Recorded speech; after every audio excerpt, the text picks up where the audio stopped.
अल्हम्दुलिल्लाह अल्हम्दुलिल्लाहि वकफ़ा वस्सलातु वस्सलामु अला इबादिहिल्लज़ीना इस्तफ़ा अम्मा बअदु फ़अऊज़ु बिल्लाहि मिनश शैतानिर रजीम बिस्मिल्लाहिर रहमानिर रहीम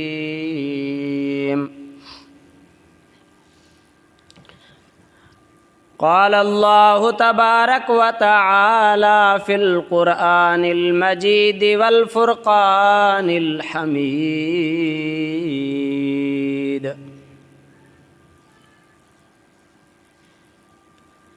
फ़ज़क्किर फ़इन्नज़्ज़िक्रा तन्फ़उल मुअमिनीन वमा खलक़तुल जिन्न वल इंस इल्ला लियअबुदून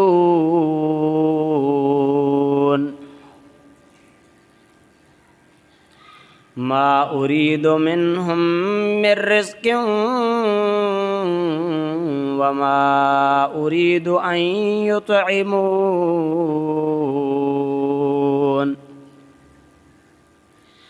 इन्नल्लाह हुवर रज़्ज़ाक़ु ज़ुल क़ुव्वतिल मतीन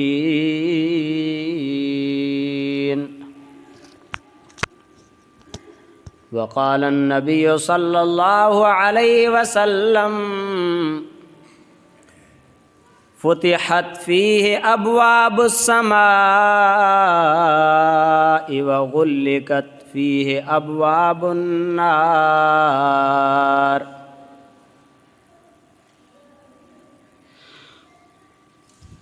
व तुग़ल्लु फ़ीहि शयातीन व युनादी मुनाद कुल्ल लैलतिन या बाग़ियल खैरि हलुम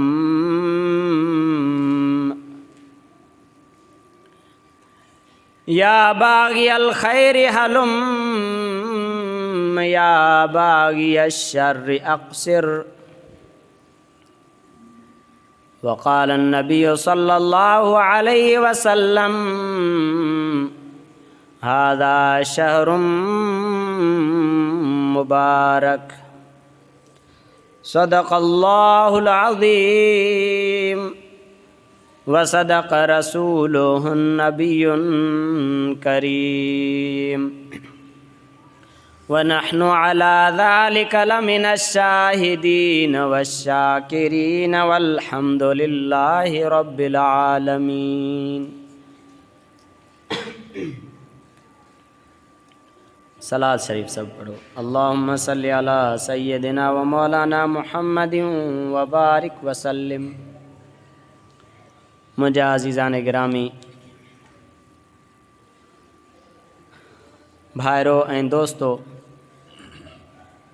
अल्लाह सुब्हानहु व तआला शाबानुल मुअज़्ज़म खे रमज़ानुल मुबारक जे लाइ तमहीद ऐं मुक़दमो बणायो आहे ऐं माह रमज़ान जे तयारी जो महीनो आहे शाबान। हुज़ूर पुरनूर सल्लल्लाहु अलैहि वसल्लम पंहिंजे सहाबाए किराम रिज़वानुल्लाह अलैहिम अजमईन खे शाबानुल मुअज़्ज़म में रमज़ान जे लाइ तयारु कंदा हुआ, उन्हनि जी तरबियत कंदा हुआ, ज़हन साज़ी कंदा हुआ ऐं अॻु में ई साईं जन दुआऊं घुरी करे तरग़ीब ॾींदा हुआ गोया कि अल्लाहुम्मा बारिक लना फ़ी रजबिन व शाबान व बल्लगना रमज़ान। ए अल्लाह असांजे रजब ऐं शाबान में बरकत अता फ़रमा ऐं असांखे रमज़ान ताईं पहुचाए। हाज़ा शहरुन मुबारकुन, हे वॾे बरकत वारो महीनो आहे। रमज़ान जी तारीफ़, रमज़ान जे लाइ तरग़ीब आका सल्लल्लाहु अलैहि वसल्लम शाबान जे महीने खां शुरू करणु फ़रमाए छॾींदा हुआ। छो जो कंहिं वॾे कम जे लाइ पहिरें तरबियत ज़रूरी आहे। फ़ौज में ॾिसो पहिरें ट्रेनिंग कराईंदा आहिनि तक़रीबन 4 महीना, या जंहिं बि शोबे में ॾिसो त पहिरें सेखारींदा आहिनि। दर्जन वटि को कपिड़ो सिलाई सिखणु वेंदो आहे त उनखे बि इलाही टाइम ताईं सेखारींदा रहंदा आहिनि। त रमज़ान मुबारक हेॾे बरकतनि भरियो महीनो अचे पियो थो त उन खां अॻु में हुज़ूर सल्लल्लाहु अलैहि वसल्लम पंहिंजे सहाबा जी तरबियत कंदा हुआ, उन्हनि जी ज़हन साज़ी कंदा हुआ, उन्हनि खे तयारु कंदा हुआ। ऐं सभिनी महीननि खां रमज़ान खां पोइ घणे में घणा नबी करीम सल्लल्लाहु अलैहि वसल्लम ख़ुदि शवाल में रोज़ा रखंदा हुआ। तो मुंहिंजा अज़ीज़ दोस्तो, सरकार दो आलम सल्लल्लाहु अलैहि वसल्लम फरमाए तो फुतिहत फ़ीही अबवाबुल जन्ना। हिन रमज़ान मुबारक जे क़दर अज़मत ऐं वॾाई ऐं इज़त खे दिलि में पैदा करण जे लाइ जो अल्लाह ताला बि हिन महीने जी इज़त थो करे रमज़ान मुबारक जी, ऐं अल्लाह वटि बि रमज़ान जो क़दुरु आहे। तो हुज़ूर फरमायो फुतिहत फ़ीही अबवाबुल जन्ना, रमज़ान जे बरकतनि जे करे, रमज़ान जे इज़त ऐं शराफ़त जे करे रमज़ान महीने में अल्लाह ताला जन्नत जा दरवाज़ा खोले छॾींदो आहे। वग़ुलिक़त फ़ीही अबवाबुन नार, ऐं जहन्नुम जा दरवाज़ा बंदि करे छॾींदो आहे। ख़ुदा न ख़ास्ता को गुनहगार बि रमज़ान मुबारक में वफ़ात करे वञे त हिन महीने जे बरकत ऐं इज़त ऐं शराफ़त जे करे अल्लाह ताला उन हितां क़ब्र जो अज़ाब हटाए छॾींदो आहे। पोइ उन में इख़्तिलाफ़ आहे, अलॻि ॻाल्हि आहे त बाद फरमाइनि था हमेशह जे लाइ, बाद फरमाइनि था क़यामत ताईं, बाद फरमाइनि था सिर्फ़ु रमज़ान मुबारक। पर जेकॾहिं कंहिंजे बि कौल खे वठो त रमज़ान मुबारक जे बरकतनि जे करे अल्लाह ताला क़ब्र जे अज़ाब खे हटाए थो छॾे बाने खां। वतु गल्लो फ़ी शयातीन, ऐं शैताननि खे तोक कंध में विझी करे ॿधी अल्लाह ताला क़ैद कराए थो छॾे। ऐं ॿी हदीस में ईंदो आहे सुलसिलत शयातीन, ऐं शैताननि खे ज़ंजीरनि सां जकड़े करे उन्हनि खे बि क़ाबू कयो थो वञे। जो सर्कश शयातीन जेके उहे क़ैद कया वेंदा आहिनि। पोइ माण्हुनि जे फितरत में किन जे अंदरि शैतान जो जेको आहे सो एतिरे क़दुरु उन में मादो थी वेंदो आहे जो उहे रमज़ान मुबारक में बुरायूं कंदा आहिनि। वरना अक्सर माण्हू हिन रमज़ान मुबारक में वॾा वॾा गुनहगार उहे बि जेको आहे सो रमज़ान मुबारक जा रोज़ा रखी एतिकाफ़ में वेही पंहिंजा नशा पता फ़िलहालु आरज़ी तौरु छॾे नेक थी वेंदा आहिनि। एतिरे क़दुरु अल्लाह ताला रमज़ान मुबारक खे जेको आहे सो शान अता फ़रमाई, ऐं फ़रमाई त वयुनादी मुनादिन कुल लैलतिन या बाग़ियल ख़ैरि हलुम, ऐं रमज़ान मुबारक जे हर राति में अल्लाह ताला जे तरफ़ां मुनादी आवाज़ ॾींदो आहे, ऐं भलाई जो इरादो कंदड़ हलिया हलिया हेॾे हलिया। जंहिंखे भलाई जो इरादो आहे, को ख़ैर करणु थो चाहे, कंहिंजी मदद करणु थो चाहे, रोज़ा रखणु थो चाहे, तिलावत करणु थो चाहे, कंहिं बि क़िस्म जो को ख़ैर जो अमल करे थो, फ़रिश्ता उन खे पिया सॾींदा आहिनि त हेॾे आहे हेॾे आहे। या बाग़िय शर्रि अक्सर, वरी जेको इन बाबरकत मुबारक महीने में बि बुराइनि खां नथो मुड़े उन खे फ़रिश्ता चवनि था ऐं बुराई जा इरादा कंदड़ मुड़ी वञ, रुकिजी वञ।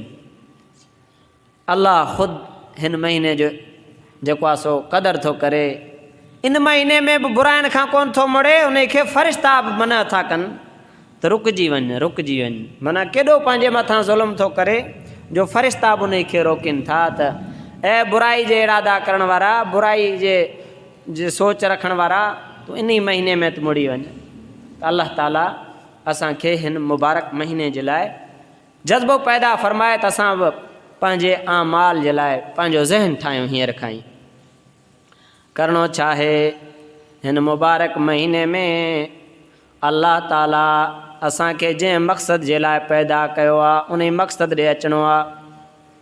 मां हिकु मिसाल ॾेई सम्झाईंदो आहियां त ॾिसो, असां जेकॾहिं घर में का मेंह बीहारियूं, गौर सां ॿुधिजो इहा ॻाल्हि, असां घर में का मेंह बीहारियूं, मेंह रखण खां असांजो मक़सदु छा हूंदो त उन मेंह मां असांखे खीरु मिले ऐं मेंह फर ॾे।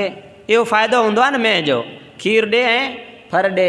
हाँ जेकॾहिं का अहिड़ी में वठी अचूं जेका न खीर ॾे न फर ॾे, असांजो मक़सदु ई पूरो न थिए, त उन में खे रोज़ु 500,000 मुफ़्त में खाराईंदासीं पिया, सॼी ज़िंदगी या कासाई जे हवाले कंदासीं, उन खे कासाई जे हवाले कंदासीं, छो जो उन में न फर आहे न खीर आहे, मुफ़्त में रोज़ु उन खे 1,500 केरु खाराए हेॾे महांगाई में, उन खे कासाई जे हवाले कंदासीं, छो जो मक़सदु ई पूरो कोन थो थिए। ऐं पखो लॻल आहे, मक़सदु आहे हवा ॾे, जेकॾहिं हवा न ॾे ख़राबु थी वञे ठहे ई न, कबाड़ी जे हवाले कंदासीं। मक़सदु पूरो न थिए त पोइ उहा शइ बेकार आहे। त अल्लाह क़ुरान हकीम जे इन आयत में जेका सूरह ज़ारियात आयत नंबर 56 मूं तिलावत कई, अल्लाह फरमाए थो फ़ज़क्किर फ़इन्न ज़िक्रा तनफ़उल मुमिनीन, ऐं मुंहिंजा नबी तूं मोमिननि खे नसीहत कर, पोइ नसीहत मोमिननि खे नफ़ो ॾींदी। जंहिंजे दिलि में अल्लाह जी मोहबत आहे, जंहिंजे दिलि में अल्लाह जे नबीअ जी मोहबत आहे, जंहिंजे दिलि में क़ुरान जी इज़त आहे, तूं उन्हनि खे मफ़हूम अर्ज़ात, तूं उन्हनि खे नसीहत कंदे त उन नसीहत मां फ़ाइदो थींदनि। पर जेको हुजे ई पथर दिलि, उन खे सॼो ॾींहुं वेही क़ुरान ॿुधा त उन ते को असरु कोन्ह थींदो। जीअं अबू जहल नबी साईं जे मुल्क जो, नबी साईं जे इलाइक़े जो वेझो, पर उन खे को फ़ाइदो पियो त फरमाए त फ़ज़क्किर फ़इन्न ज़िक्रा तनफ़उल मुमिनीन, नसीहत जे ॻाल्हियुनि मां इन्हनि मां फ़ाइदो मोमिन हासिलु कंदो आहे। हे मींहुं पवंदो आहे न, पोइ मींहं मां जेका ज़मीन भली हूंदी आहे उन खे फ़ाइदो थींदो आहे, ॿूटा थींदा आहिनि, ऐं जेका ज़मीन ई बंजर हुजे उन खे को फ़ाइदो न थींदो आहे, उन कलराठी ज़मीन खे को फ़ाइदो न थींदो आहे, रहंदो पाणी जे करे उहा ज़मीन अञा ख़राबु थी थिए। त फरमाए त हे तूं नसीहत कर, मोमिननि खे नसीहत नफ़ो ॾींदी। अॻिते अल्लाह ताला इंसान जे मक़सद खे पैदा बयानु फरमायो त इंसान खे मूं दुनिया में मोकिलियो छा आहे, इंसान खे मूं ठाहियो छा जे लाइ आहे। फरमाई वमा ख़लक़तुल जिन्न वल इंस इल्ला लियअबुदून, फरमाए त जिन्ननि ऐं इंसाननि खे मूं पंहिंजे बंदगी ऐं इबादत जे लाइ पैदा कयुमि। त असांजो असुलु मक़सदु छा आहे अदा? अल्लाह जी इबादत करणु। हाणे जेकॾहिं असुलु मक़सदु ई असां पूरो न कयूं त पोइ त असां बेकार थियासीं, कंहिं न कम जा थियासीं न। फरमाए त इंसाननि ऐं जिन्ननि खे मूं पैदा कयो आहे पंहिंजे इबादत जे लाइ। फमा अॻिते फरमाए मा उरीदु मिनहुम मिर रिज़्क़िन वला उरीदु अन युतइमून, मां अल्लाह इन्हनि खां रिज़्क़ बि नथो घुरां, मां अल्लाह इहो बि नथो घुरां त मूंखे खाराइनि। इंसान खे पैदा करण जो ॿियो को मक़सदु आहे? मक़सदु इहो मक़सदु थोरी आहे कमाए अलाह जे लाइ अलाह खे खाराए या अलाह जे लाइ रिज़्क़ गॾु करे। फरमाई त मां पैदा इन्हनि खे कयो आहे त मुंहिंजी इबादत कनि, मुंहिंजी छा कनि? इबादत कनि। हाणे जेको पंहिंजे असुलु मक़सद खां ई हटियलु आहे केतिरे क़दुरु हो नुक़सान ऐं खसारे में आहे। अल्लाह ताला असांखे हिन रमज़ान में असां पंहिंजे मक़सद ते रमज़ान मुबारक में अची वञूं, इन मक़सद जे लाइ तयारी जे लाइ अल्लाह ताला असांखे हिकिड़ो माहौल ॾिनो आहे रमज़ान मुबारक में, त असांजूं दिलियूं अज़ ख़ुदि नरम थी वेंदियूं आहिनि। बसि थोरी महिनत करणी आहे, थोरी महिनत करणी आहे। सभ खां अव्वल हिन मुबारक महीने में क़ुरान सां यारी रखणी आहे, छो जो अल्लाह ताला हिन क़ुरान खे नाज़िल बि हिन मुबारक महीने में कयो आहे। इन्ना अंज़लनाहु फी लैलतिल क़द्र, अल्लाह फरमाए थो हिन क़ुरान खे असां क़दर जे राति नाज़िल कयोसीं। लोहे महफ़ूज़ मां हिकु ई राति क़दर जे राति हे क़ुरान आसमानी दुनिया ते आयो आहे। उन खां पोइ 23 सालनि में थोरो थोरो हेठि ईंदो रहियो। फरमाए सभ खां अव्वल नबी साईं फरमायो त इक़राउल क़ुरान फ़इन्नहु याती यौमल क़ियामति शफ़ीअन लिअस्हाबिही, फरमाए त क़ुरान खे पढ़ंदा कयो, हे क़ुरान क़यामत जॾहिं पंहिंजे पढ़ण वारनि जी शिफ़ात कंदो। त क़ुरान सां यारी रखंदासीं, जेतिरो टाइम मिले फ़ारिग टाइम उन में तिलावत कयूं। जे क़ुरान क़बर जो साथी आहे, मैदान हशर जो साथी आहे क़ुरान हकीम। त हिन क़ुरान जे मथां जेको अमल कंदो ऐं क़ुरान वारी ज़िंदगी गुज़ारींदो, अल्लाह ताला क़ुरान खे पढ़ंदो। हदीस शरीफ़ जो मफ़हूम आहे त उनजे पीउ माउ खे बि अल्लाह ताला सोना ताज पाराईंदो जन्नत में। त अल्लाह ताला हिन क़ुरान में इज़त ऐं शराफ़त रखी आहे। त हिन मुबारक महीने में जेको फ़ारिग टाइम मिले रमज़ान मुबारक में असां तिलावत जे लाइ ज़हन ठाहे छॾियूं, जंहिंखां हफ़्ते में थी सघे हफ़्ते में ख़तमु कढे, जंहिंखां घटि में घटि 3 ॾींहंनि में थी सघे ख़तमु कढे, न त हफ़्ते में ख़तमु कढे, 15 ॾींहंनि में ख़तमु कढे, न त हर रमज़ान जे ॾहाके में ख़तमे जो इरादो करे, भला वधीक न 2 ख़तमा कढे, अञा वधीक न त घटि में घटि ज़हन ठाहे त मूंखे रमज़ान में घटि में घटि 1 चकर क़ुर पाक पूरो करिणो आहे। अल्लाह ताला असांखे रमज़ान मुबारक में क़ुर पाक जे तिलावत करण जे लाइ बि तौफ़ीक़ अता फ़रमाए ऐं इन खां पोइ निमाज़ जी अल्लाह ताला पाबंदी नसीब फ़रमाए। जो फ़रमाई ऐं नबी मूं तुंहिंजे उम्मत ते 5 निमाज़ूं फ़र्ज़ कयूं, जेको इन्हनि निमाज़नि जो इहतमाम करे मूं अल्लाह पंहिंजे पाण सां वचन कयो आहे त उन खे ज़रूरु जन्नत में दाख़िल कंदसि, ऐं जेको निमाज़नि जो इहतमाम न करे उन सां को वाइदो न आहे। अल्लाह जेको सचनि खां वॾो सचो उहो निमाज़ जे इहतमाम ते वाइदो थो करे। त पंहिंजो ज़हन ठाहियूं, हींअर साईं पंहिंजे अंदरि आदत विझूं, पंहिंजे बचनि जे अंदरि त निमाज़ जी पाबंदी कयूं 5 वक़्त, ऐं अलाह जे घर सां पंहिंजो तालुक़ु जोड़ियूं ऐं इन मस्जिद खे आबाद करण जी कोशिशि कयूं। तिलावत जे लाइ, ज़िक्र फ़िक्र जे लाइ टाइम कढी अलाह जे घर अची वेहूं ऐं अलाह जे घर खे आबाद कयूं। फ़रमाए त जंहिंखे तव्हां ॾिसो मस्जिद जो आदी आहे, उनजे ईमानदार हुजण जी गवाही ॾेई छॾियो। ऐं रमज़ान जे लाइ इहतमाम करिणो आहे, पंहिंजा कमकार पंहिंजा तक़ाज़ा पोइते करिणा आहिनि। घटि में घटि 1 महीनो कोशिशि कयो, पंहिंजूं ज़रूरतूं मुख़्तसर कयूं।